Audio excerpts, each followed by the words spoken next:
And good afternoon, everybody. I wonder if it occurred to you, but very often when I introduce myself as a lawyer, when I tell people that I'm a lawyer, the immediate response is this half shock, half wariness, and they say, "Oh, okay, I should be careful. I should be careful of you." And that's how it's always been. 20 years back, when I enrolled in the law school to be a lawyer, very concerned family friends came home and spoke to my parents, and they said, it's likely that your daughter is going to die as spinster, because who's going to marry her? Who's going to marry a lawyer? Who's going to invite this trouble on himself? So, and it's been pretty much the same story in different ways. That's the idea of a lawyer. This was hundreds of years back in this play by Shakespeare, where one of the characters there, the play is reaching an interesting point where they're talking of changing the world, where everybody would have food and it's a better world. But to create that, they have to first kill the lawyers. It's not possible to do it when lawyers are around. And then today, this is a off-the-mark cartoon which says this jubilant, I cannot reproduce it because of permission issues, but there's an excited scientist who has isolated the lawyer gene and who says, do you know what this means? He's really excited. He says, this means that we can remove 90% of suffering and distress in this world. So that's how we have looked at ourselves. I've learned to look at myself in this way. But jokes apart, there is a consistent perception that comes across that lawyers are these mercenary people, heartless mercenary people who mindlessly apply law on the side of the exploitative face of society. And in fact, it's not just this popular notion. In 2004, there was this workshop in Chennai where this was a workshop of judges. And the judges were asked to write down what they thought were the principal barriers to justice. And guess what? Many of them wrote that lawyers are the barriers to justice. So this is not a common man speaking. Little did I know that when I decided to become a lawyer, that I'll have to defend myself as a lawyer because I'm a lawyer. I thought I was going to be part of the solution, and here I was the problem. And it took a long time for this to really settle in, that I thought, oh, I'm going to be fighting for a victim's right to justice. I'm going to step into the victim's shoes, speak for herself in the court, and make this world a happier, more just place. And here I was listening, and I had to listen to this constant feedback that I got. Okay.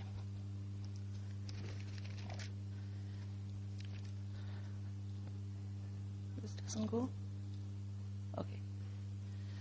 So it is true that that a lot of young people continue to join, and these are an increasing number, to continue to join the law schools because it is increasingly becoming a very lucrative career, and they dream of joining these multinational, the battery of lawyers with multinationals and cushy jobs and all that. But what is also true is that there is a sizable number of young people who join law schools believing that they will be enablers of justice, that they will be the bridge between the people and the justice system. And these people are also there. And so what's happening is this quiet shift in the paradigm, at least for a section of lawyers, who understand and who acknowledge that law is not right. Law is not justice. That law does not convert into changing the lived realities of the people, of the masses. It's not, they understand that the journey between these dots, the journey from what translates law into rights, what translates law into justice, it's a very bumpy ride. It's a very arduous journey. It's a complex one. And and it is expensive. It's not accessible to most people, to masses. The lived realities of masses continues to be very, very far removed from law.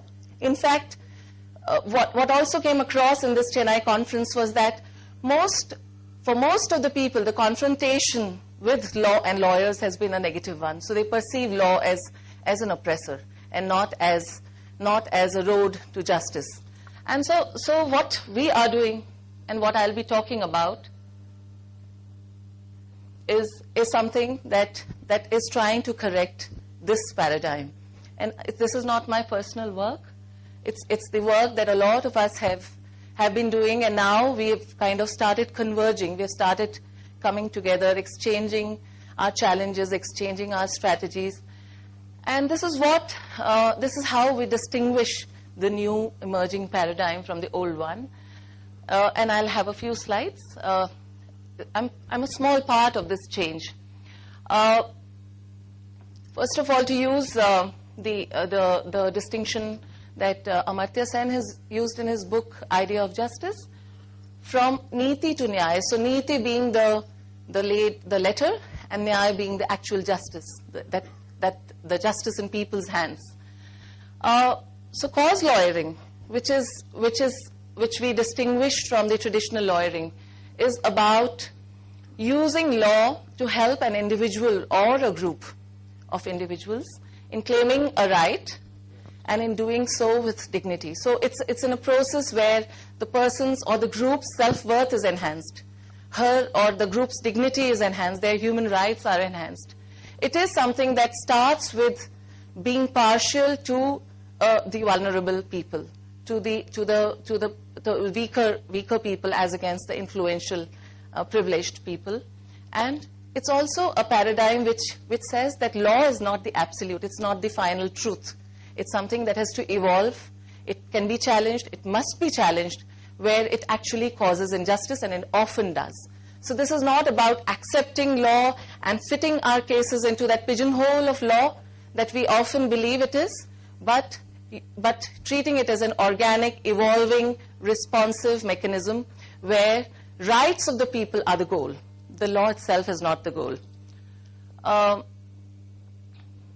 Okay. It's also about stepping out. It's a change of frame. So it's about changing, it's about looking away from myself as a lawyer and looking at the person, and it's about moving away from this obsession with my case, with a brief that I handle, with the client, getting the best deal for the client by hook or crook.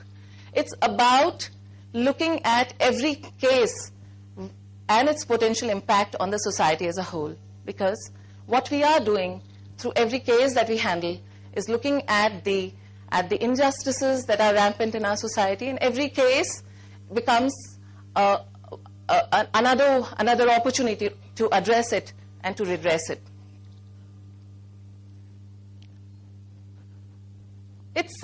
Cause lawyering is also it's about collaborating. You know, this whole, the traditional lawyering has this, it makes us very privileged people. It makes us self-appointed experts.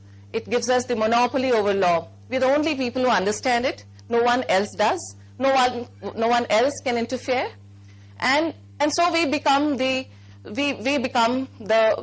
privileged people who can only handle it, who can only handle this case. This is about demystifying law, where everybody can understand. Law, a good law, must be understood by everybody, and everybody has a stake in it, and everybody has a perspective. This is a horizontal paradigm where everybody brings in their strengths, their perspectives, their knowledge, and it could be the media, it could be the doctors, it could be the engineers, it could be government, it could be United Nations, it could be the human rights institutions, and it has to be necessarily the communities that we work with, the people, because they know better than any of us.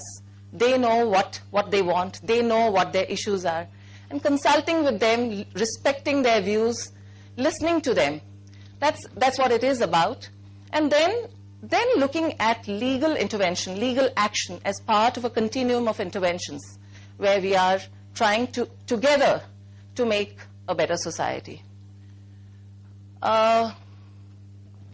Okay, it's moving away from this win-lose framework. I don't know, I'm sure you've heard of this public interest litigation, which is partially overlaps with cause lawyering, where we sometimes do what would be suicidal. We actually file a case full well that we're going to lose it. And yet we file it because losing it would be strategically a winning. It would be a win, where we actually, by losing a case, we show that there is a malaise which has to be addressed systemically, and nothing is being done about it. So sometimes we do that. We jump into the well and do that. It anyway generates a lot of it generates a lot of public debate. The public interest litigation that we do, it generates a lot of public debate. So it can never be in that sense, it can never be a loser. And so we do a lot of these kind of strategic test litigation. Okay, and it's about going beyond litigation, or some lawyer, or moving beyond what many other lawyers do, who sit in their chambers and do soliciting work, where they look at documents, due diligence, or drafting of deeds.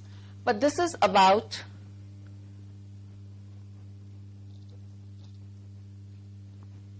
so this is about playing multifarious roles as a lawyer, where a person who may be litigating at times is essentially an interlocutor who challenges the norms of power relations, the distributive justice in the society, and who addresses the barriers to justice that are systemically present in our society.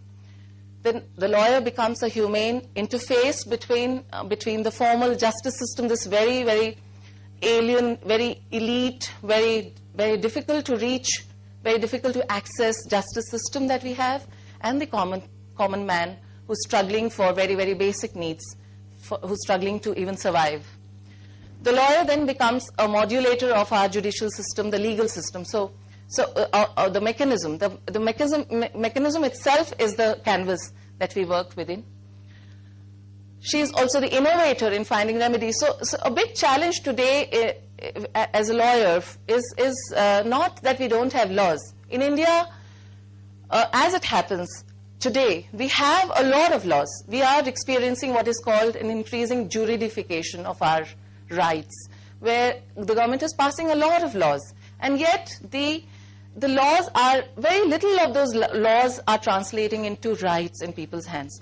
So there is a lot of challenge in implementation or enforcement of the rights that are laid down on paper.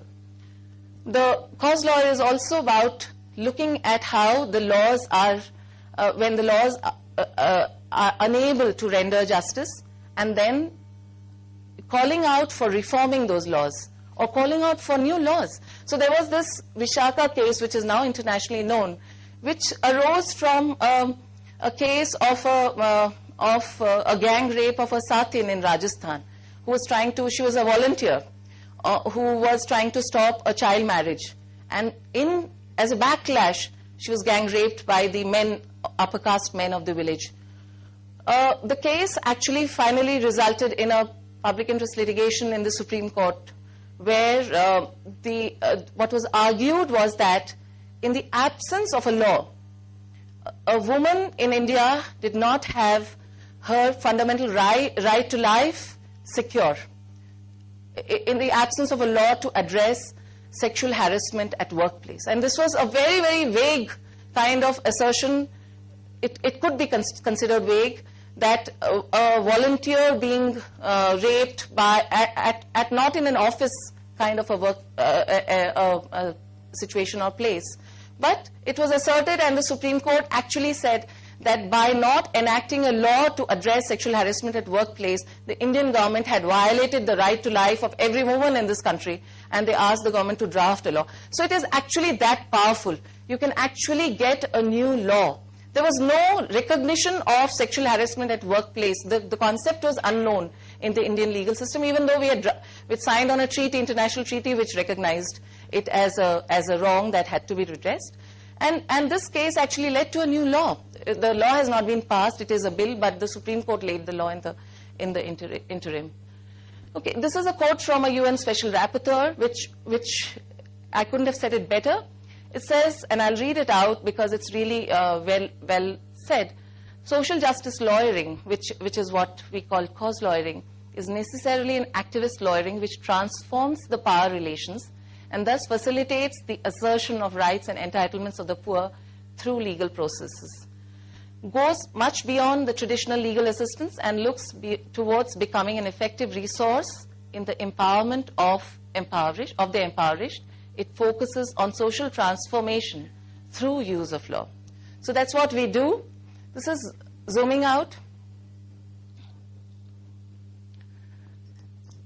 Just a few comments to conclude this, that what we do is not, we don't treat law as the end by itself, but it's only a tool that is available in our hands and that we know as lawyers. We know perhaps better than some others to use, but we are not the only ones who know how to use it. It's also one of the several tools that are available for changing the society, for bringing about social change. So finally, it's social engineering that we are attempting. And I was wondering what could be common between your world and my world. And I realized that there is. We are all part of that, actually we are trying to change, reconstruct the systems that we work within. It's only that the world that I'm trying to change is the social world, and you are probably doing the more constructed world's change process. It's constantly reconstructing the boundaries of the edifice of law, where we look at law itself as something that is constructed by the people who are powerful, who are influential, who can sit in the parliament. So people who make law themselves are not the masses. And this is recognizing the fact that law then suffers from the prejudices, biases of the people who are influential. And so reconstructing the laws to bring in the voices and the concerns of common people, and then mainstreaming the margins. This is, in fact, the work that I do at Ford Foundation is a large part of it is about mainstreaming this kind of a paradigm, where we are trying to create a critical mass of lawyers, a large enough number of such lawyers who believe in this paradigm. And we are trying to also create, make this kind of paradigm sustainable and good quality. It's very hard. It's very hard to do this kind of a thing because you're not earning a lot. It's not very rewarding. You're also very lonely, and you're not considered really professional. You don't fit into the mainstream, the paradigm, how people understand. So a lot of people would ask me, so what are you doing? Why aren't you working? A a leading lawyer of the country asked me, Shruti, why aren't you working these days? And I told him, look, I'm doing so many things, and he doesn't obviously think that this is work. So it is about bringing these margins, which are actually on the fringes today, into the mainstream so that it becomes acceptable, so that people know that this also, you fit if you are part of that paradigm. Finally, just so that this becomes something that we share commonly, a lot of success in this kind of paradigm lies in bringing other disciplines. It's about making it very multidisciplinary. It's about medicine into our work. It's about bringing technology into this work. It's about bringing media into this work. It's about bringing governance into this work, and which is all united by the common cause, larger common cause of creating a more just society. And finally, the most important slide. Thank you for listening.